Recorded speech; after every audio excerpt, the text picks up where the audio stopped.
तो फिर आपको खुशामदीद कड़वा सच में। और बात चल रही थी म्यूनसिपल कमेटी कसूर की, क्या फ़राइज़ हैं और क्या वो निभा रहे हैं, देखना ये है।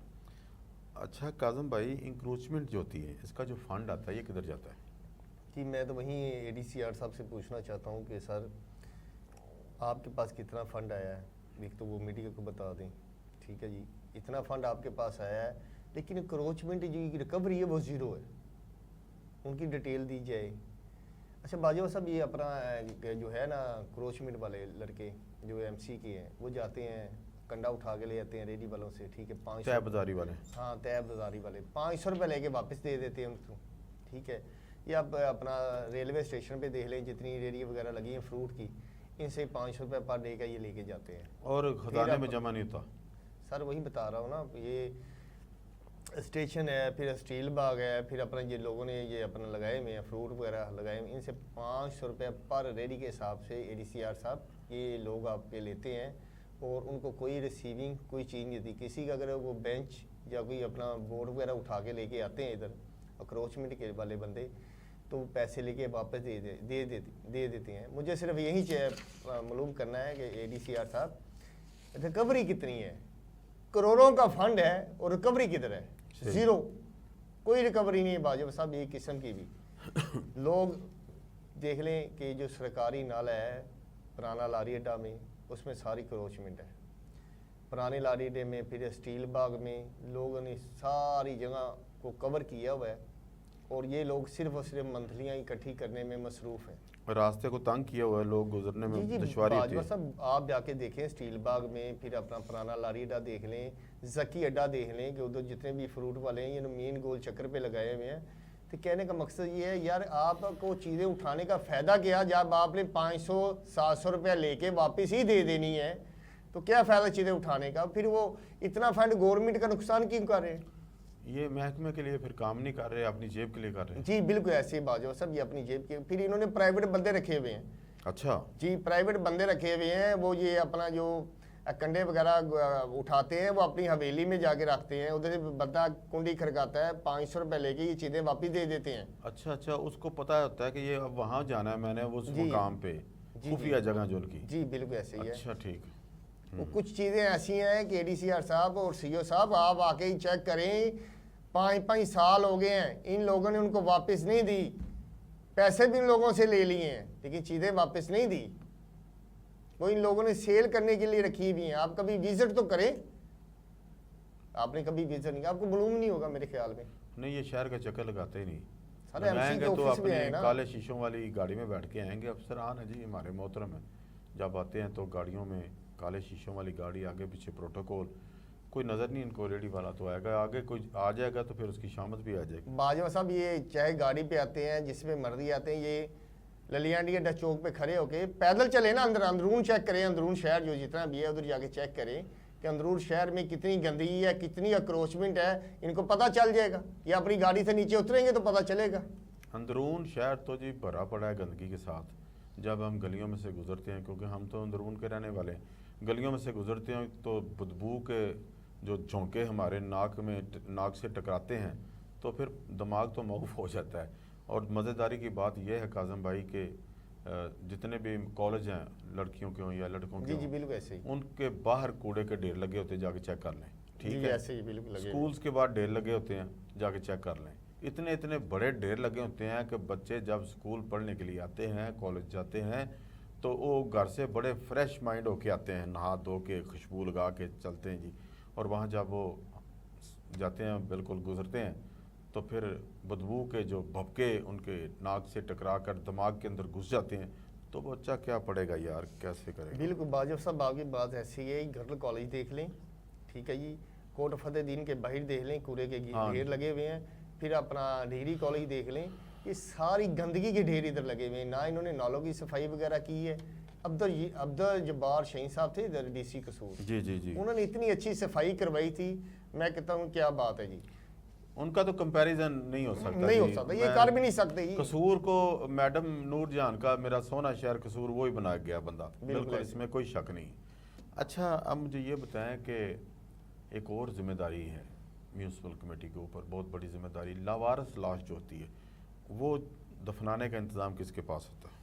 जी बाजवा साहब लावारस लाश होती है, इसका जो तरीक़ाकार है, पहले तो पुलिस को अगर मिलेगी पुलिस उसकी रिपोर्ट दर्ज करेगी, वो एमसी वालों को देगी, एमसी वाले बाकायदा तौर पे उसका अखबार इश्तिहार निकलवाएंगे और उसको हॉस्पिटल में सर्द खाने में रखेंगे 1 हफ़्ता। उसके बाद अगर बंदा वारस कोई नहीं उनको मिलता, फिर ये तबूत लेते हैं अमानत के तौर पर, ये एम्बुलेंस में लेके जाएंगे उधर कब्रस्तान में। अच्छा, ये कानून है? ये कानून है, कब्रस्तान में एम्बुलेंस में लेके जाएंगे, उधर जाके उसका बाकायदा जनाजा करवाएंगे, उसको फिर दफनाएंगे।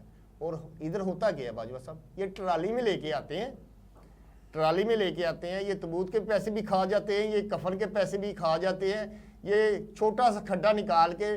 और वो क्रिश्चियन लोग, अगर मुसलमान डेड हुआ, ये क्रिश्चियन लोग उसको उधर दफनाते हैं। ये तो आपने एक अखबार में खबरें भी उस वक्त लगाई थी, आपने पूरी तस्वीरें भी ली थी। उसमें 2-3 बंदे सस्पेंड भी हुए, साहब का सीईओ सब भी सस्पेंड हुए थे, इधर और बंदे भी हैं, इंस्पेक्टर वगैरह, सेंट्री, ये लोग भी सस्पेंड हुए थे। बाजवा साहब, मेरे कहने का मकसद ये किसी भी इल्ज़ाम तराशी नहीं मैं कर रहा, मेरा सिर्फ कहने का मकसद है जो आपकी ज़िम्मेदारी है वो आप निभाएं अच्छे तरीके से। जो डेड बॉडी आपको मिलती है उसका पूरा कानून के तरीके से, जो आपके ऑर्डर आपको मिले हैं खुदा उसके तरीके से इसको निभाएं। अगर आपकी डेड बॉडी आपको आज मिली है, आप शाम को दफना देंगे, अगर उसके वारस मिल जाएंगे, आपने तो तबूत लगाना ही नहीं है, आपने तो कफन उससे पिलाना ही नहीं है, पहनाना ही नहीं है, उसका अब गुस्ल नहीं इसको देना, तो जो उसके वारस मिलेंगे तो वो क्या सोचेंगे? नहीं, उनको मिलेगा क्या? वहाँ से लाश ही नहीं मिलेगी, गल सट जाएगी। तबूत में तो कुछ दिन और गुजर जाएंगे। जो मानत है ना, मानत में ख़यानत नहीं होती, मानत जो है वो इंशाल्लाह उसको तो कोई चीज़ भी नहीं हो सकती। लेकिन वे ये भी आवाम की अमानत समझ कर उनको लौटाएं तो फिर होता है ना जी? फिर होता है बिल्कुल, लेकिन बाजब से ऐसा कुछ भी नहीं है। DH को हॉस्पिटल वाले भी अगर को मिल जाए तो वो कहते हैं इधर से ले जाएं, पुलिस को मिल जाए, पुलिस वाले भी कहते हैं कि इसको फौरी तौर पे दफना दें, हमारे ऊपर से ये निकल ले। ये अपनी जान छुड़ाते हैं, वो अपनी जान छुड़ाते हैं। बिल्कुल ऐसे बाजवा सब ऐसी है, ये लोग ऐसे ही हैं कि इन्होंने कसूर में मेरे ख्याल में 70 से 80 जो ये कब्रस्तान का ग्राउंड है, इसमें डेड बॉडियाँ लावारिस इन्होंने दफनाई हुई हैं, एक भी तबूत इन लोगों ने उधर नहीं लगाया, ना उनको कफन पहनाया। ये ट्राली पे लेके आते हैं डेड बॉडी को, उधर दफना देते हैं। 70,000 रुपया मेरे आईडी के मुताबिक इनको वो फंड मिलता है, जो ये डेड बॉडी का फंड अपने बच्चों के लिए 70,000 रुपया फंड मिलता है बाजवा साहब। अच्छा, जो ये लोग अपने बच्चों के लिए फ्रूट लेके जाते हैं डेड बॉडी का। हो। इन लोगों में ये चीज़ नहीं है, ना इन्होंने जनाजा कराना है, ना इन्होंने तबूत लगाना है, ना इन्होंने डेड बॉडी एम्बुलेंस में लेके आनी है, ना हॉस्पिटल में इन्होंने रखनी है सर्द खाने में। कम अज़ कम इसका अखबार इश्तिहार हो, कोई उसके वारस मिल जाए, ऐसा कोई सीन नहीं है इधर। बस ये अपनी जान छुड़ाते हैं, हॉस्पिटल वाले अपनी जान छुड़ाते हैं और पुलिस वाले अपनी जान। करप्शन ऐसी थी। अपना सीईओ साहब है, इनको पता होना चाहिए। मैं यही बार बार अर्ज कर रहा हूँ कि सीईओ साहब आप अपनी कुर्सी से निकलें बाहर, गाड़ी से निकलें बाहर, बाइक पे जाए, अंदरून चेक कर लें, बाहर के गाँव को छोड़ दें। आपके अंदरून में इतना कचरा है कि आपकी सोच है।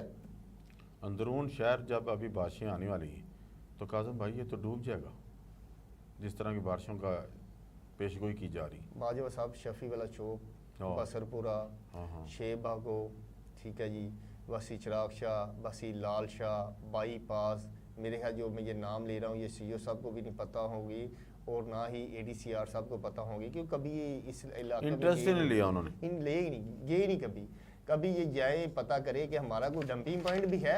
इनको ये इल्म नहीं है कि डंपिंग पॉइंट हमारा किधर है, इनके इल्म में नहीं है, ना कोई सरकारी किसी किस्म का डंपिंग पॉइंट है। ये लोग सिर्फ और सिर्फ डंपिंग पॉइंट के जो 3 लाख 5 लाख मिलते हैं करप्शन के, वो खा जाते हैं। अच्छा, नईम सफदर साहब ने पिछले दिनों में उनकी वीडियो देखी सोशल मीडिया पे जी, तो बड़ी तेज़ बारिश हो रही थी और वो बारिश में भीग भी रहे थे और काम भी करवा रहे थे। मुझे अच्छा लगा इस बात पे। तो ये आप मैसेज देना चाहेंगे इंतज़ामिया को इस बारे में कि उनका साथ दें? जी बिल्कुल, मैं कहता हूँ जैसे हाजी नईम सफदर साहब निकले हैं ना, बारिशों में बाहर निकले हैं, वैसे भी बाहर निकलते हैं। उन्होंने अपना नया बाज़ार में 32 ट्रालियाँ ये गंदगी निकाली हैं।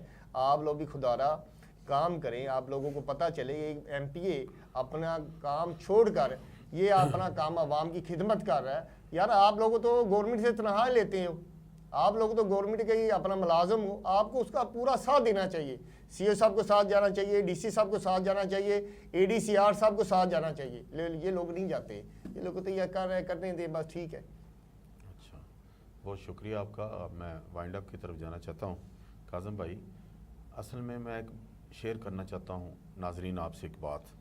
जब पाकिस्तान नया नया बना तो कायदे आज़म साहब एक ट्रेन में सफ़र कर रहे थे। उस ट्रेन में एक बूढ़ी औरत उस दौरान एक स्टेशन से ट्रेन में बैठती है, तो वो जो टिकट चेकर होता है वो उनसे टिकट मांगता है। वो कहती है बेटा हम तो पहले लुटे पुटे हैं, हमारे पास टिकट कहाँ है, पैसे ही नहीं है। तो कायदे आज़म साहब जो है ना अलर्ट हो गया कि अब देखता हूँ कि ये क्या कहता है चेकर, अब इस अम्मा के साथ क्या सलूक करता है। वो अलर्ट हो गए। तो उन्होंने कहा अम्मा जी अगर आप टिकट नहीं ना लेंगी तो ये ट्रेन कैसे चलेगी, अगर ट्रेन ना चली तो रेलवे कैसे चलेगा, अगर रेलवे ना चला तो मेरा पाकिस्तान कैसे चलेगा। ये अगर सोच इन तमाम लोगों तक पहुँच जाए, ज़मीर इनके जाग जाएँ, जितने भी ऑफिसर बैठे हुए हैं मुख्तलिफ महकमों में, तमाम के तमाम उन ऑफिसर से लेकर चपड़ासी से लेकर ऊपर ऑफिसर तक, बड़े ऑफिसर तक, डीजी तक, अगर ये ज़मीर इनके जाग जाएँ तो पाकिस्तान एक दफ़ा फिर तरक्की कर सकता है। उसको तरक्की से कोई नहीं रोक सकता। तरक्की से रोकने का सिर्फ एक ही रास्ता रोका हुआ है, एक ही चीज़ ने रास्ता रोका हुआ तरक्की से, वो है करप्शन। देखें हर बंदा इसको लूट रहा है, लूट के खा रहा है, ये ज़िंदा सलामत है पता नहीं किसकी दुआओं के साथ। नाजरीन फिर कभी अगले प्रोग्राम में बात करेंगे कहीं और किसी और करप्शन की। आपसे इजाज़त चाहता हूँ, मैं और मेरे को साथी काज़म साहब। इंशाल्लाह फिर मिलेंगे। अल्लाह हाफिज़। अल्लाह हाफिज़।